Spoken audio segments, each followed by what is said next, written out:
Okay, welcome back. Looks like we have just about everyone. We hope you had some good and fruitful discussions. As you know, they were recorded and notes were taken, and so the team will have some time to go through that. But we would love to take just a few minutes for each group to have the opportunity to share out um, from one question. And so, facilitators, I think you know what question is yours, but if you don't, let me know and I can prompt you. But why don't we start with group one, Atara? Yeah, thanks. Actually, I'm gonna let Clark, who is our note taker, share, but yeah, I'm happy to prompt everyone as we go through. So group one is gonna give two sentences about some things that they were excited to see in with future change in Friendship Heights. Sure. Give Yeah. Some of the notes I took, there was interest in seeing more nightlife activity and places to hang out. Also, envy of the Falls Parkway bikeway and maybe the possibility for more biking and walking paths. Great. Ariel, you are the note taker for group two. Do you want to share us group two's thoughts on things they're concerned about when we think about future change in Friendship Heights? Yeah, I think so some of the main concerns that my group have, it was they would like to have some kind of better lighting, maybe parking spots in the area, maybe a dog park, and make more safe the neighborhood, basically. Okay, thank you. Now we're on group three, and James, question three is about what makes Friendship Heights special? What do you want to hold on to in Friendship Heights in the future? Yes, thanks, Satara. So some of the things we heard is that Friendship Heights is very accessible. A lot of things exist in the area, but also there was some mention of a desire for more diversity in population and amenities in the area in the future. Thank you. Group four, Tina and Larissa, sharing about question four, which is anything else that's inspiring people about other communities that we want to keep in mind when doing the sector plan. Yeah, so people mentioned downtown Rockville and Bethesda, and they like the plazas, areas, and the gathering places at night. They really, Keep going, oh, Tina. I'm sorry. Um, then they were talking about like they loved in Rockville the skating rinks and the fact that there's seasonal activity, concerts and things like that. They liked how you can go to the movie theaters and you could go get ice cream afterwards. They want something like the collections. Um, and then they're concerned a lot about parking and they want something similar to the parking that's available at Amazon Fresh. Okay, thank you. On group five, hey Sue, we're going back to question one now because we've been through all four questions. So share with us a bit about what your group was excited about in terms of future change in Friendship Heights. So there were a couple comments about vibrant retail. I'm looking forward to seeing more retail that serves local residents and then closed storefronts reopening. There was also excitement for seeing more, I guess, neighborhood, like more neighbors moving in, like I guess is happening on the DC side through new housing. And there was also a comment about looking forward to see some of the undesirable elements like trash and graffiti getting cleaned up. Okay. Group six, which is Lisa and Luke. You're sharing question two. So some more concerns about the future. What sort of concerns did your group have? Luke, do you want to share or do you want me to? Yeah, no, I'm here. Yeah, so there was definitely concern about overdevelopment and perhaps a canyon of buildings like in Bethesda. Um, Concern about traffic increasing, but also some concern about limping along, as one resident said, that there won't be enough done to reinvigorate the Friendship Heights, which everyone wanted. So. Thank you. And our last Big Art Group 7, Alex, sharing last thoughts on things about Friendship Heights that people want to save and hold on to as the sector plan gets going. Yeah, so the big one was that the Village Center is terrific. They like the programming. We heard one person say it and another person second it. We also heard about the walkability and metro access, and the medical facilities is a unique thing that draws in a lot of folks from outside. Okay, great. Thank you very much. Hopefully that gives everybody a little bit of a taste of what the different groups talked about. So you can hear some of the same things, but I heard some new things that our group hadn't touched on. So I think that's really great.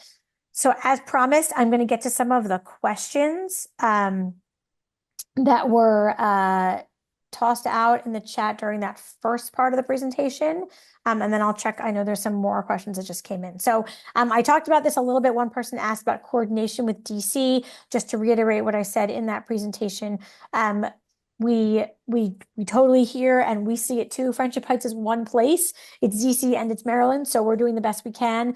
And we coordinate with the DC Office of Planning. We will be meeting with DC Department of Transportation. We will be meeting with other entities in DC. We also work very closely with the Friendship Heights Alliance. I'm sure many of you are familiar with them, the umbrella organization that was created to coordinate between the Business Improvement District on the DC side and the Urban District, which is the Montgomery County sort of structure to give extra funding and resources to a downtown. And they've been instrumental in introducing us to people, sharing their thoughts and their vision with us. And that is sort of the way we are trying to keep both sides in our mind as we write this plan eventually, even though our recommendations will only be able to apply to one side. Did we get all the groups, Tara? Yes, we did. We got all 7 groups. There were 7. Okay. Thank you. There's one question was about Geico. Really, I think all I know is really that the plan was done and it was approved in 2002 and it was renewed many times. The plan is still valid today, although what's proposed in the plan would be a stretch to build in today's market. And of course, it hasn't happened in 25 years. And so I think that I don't really know. I mean, it was a long time ago, way before I was a professional, that they decided that didn't happen. There are always lots of reasons why large projects don't happen. They can be financial and market-based. They can be, really large projects are very complex. I have no idea what the phasing was at that time or what they thought. In terms of the current thinking, that's where we're just getting started. So we haven't had those current conversations, but they will happen over the course of this plan. And we have been in touch with Geico and we've given them this introductory presentation so they know us. And I'm sure we'll talk more with them over the coming year. There was a question about DC and Montgomery County business development coordination. I think that is alluding to the Friendship Heights Alliance, which is not a sort of a private group, but rather an umbrella group that was created as a way to manage and coordinate between the Business Improvement District on the DC side, because DC has a bid structure, versus the Urban District on the Montgomery County side, because in Montgomery County, the downtowns, Silver Spring, Wheaton, Friendship Heights, and Bethesda all have an urban district, which is kind of an additional layer of county government with people whose job it is to sort of manage the downtown and take care of the downtown. And that's sort of the coordinating function of the Friendship Heights Alliance. So they're not really a private group hired, but they were a group that was formed with joint funding from DC and the county. And they have an advisory group. We meet with them regularly. So hopefully I've answered that question. And then there was another question about, I know there was some concern about leaving sidewalks open and accessible to pedestrians during construction. I'm not aware of any sort of designation. Usually that is something that the community has to negotiate with the developer, but I will say that's an area where the Friendship Heights Alliance, the Urban District, can really work with you on that. And the other downtowns, and I know that in Friendship Heights, the Urban District is new, but in places like Silver Spring, the Urban District advocates on behalf of the people for those types of things, for safe pedestrian access during construction, etc. So I would encourage people, if you're concerned about that, to reach out to the Friendship Heights Urban District, and they are actually they can be a real advocate for you all and really help. I know there was another question about sort of what could keep businesses in Friendship Heights and why do they leave. So I know there's a lot of complicated factors, some of which we can impact in the sector plan and some that we can't. I am well aware and have heard from the Chamber of Commerce and others already that Friendship Heights, the rents have been very high in Friendship Heights in recent years, higher than Bethesda even. So that's one reason why people decamp. But something else that came up in some of the group conversations is, without, at a certain point, a long time ago, Friendship Heights was a destination for retail. So people came from across the region to shop here. The reasons that have changed have as much to do with the way we shop now versus the way we shopped in the 80s and 90s as anything else. They also have a lot to do with, I think, probably the demographic shift in this area of the county. They have a lot to do with the demographic changes in the county and the region overall. There's probably less of a demand for high-end retail brick and mortar stores now than there was 30 years ago. And that is, that is sort of one thing, but there's probably 10 more reasons. But I think those are some of the larger driving forces regionally. And then Friendship Heights has not had a ton of growth to sort of bring in more people that would support more neighborhood serving retail. But we heard from folks in this discussion that that's something they would like to see in the future in some way. And that's definitely a question we're going to be asking in the sector plan. I think, there's other kind of questions we've gotten about what are we considering? We're considering nothing yet. This is the very beginning, and you guys, I think, have heard the list of topics we will be delving into in the coming months. But right now there's nothing proposed. I hope we got that message across. We will be developing this future vision for Friendship Heights with all of you and with all of your participation. So with that, I want to point everybody to the last slide, and this information has also been thrown into the chat. This is my contact information, and there is our website, and that is important stuff for everyone to have. Also, I would like everyone to check the chat if you can. There is an exit survey, but even if you don't fill it out today, I will email the link to everybody who was at this meeting so that you can fill it out tomorrow. But if you look in the chat, it is the very last thing in the chat. Molly just posted it. It is a Google form. It really just takes 2 minutes. You're just clicking what neighborhood you live in, how old you are, what language you speak at home, that sort of thing.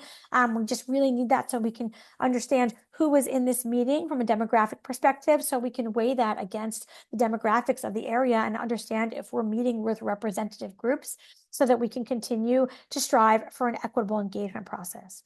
To that end, we're coming up on the close of the meeting. Everyone should definitely take my email. You can go to our website and sign up for the e-letter, but that's also in the chat here. But you can just write down this website on the screen right now. The e-letter is really the key way to know what's going on in this plan. So if you're not on it yet, definitely sign up. And then you'll know as we continue to move forward, and you'll hear about all kinds of opportunities for engagement and ways to participate and ways to connect with the staff and give us your thoughts as we move through this process together.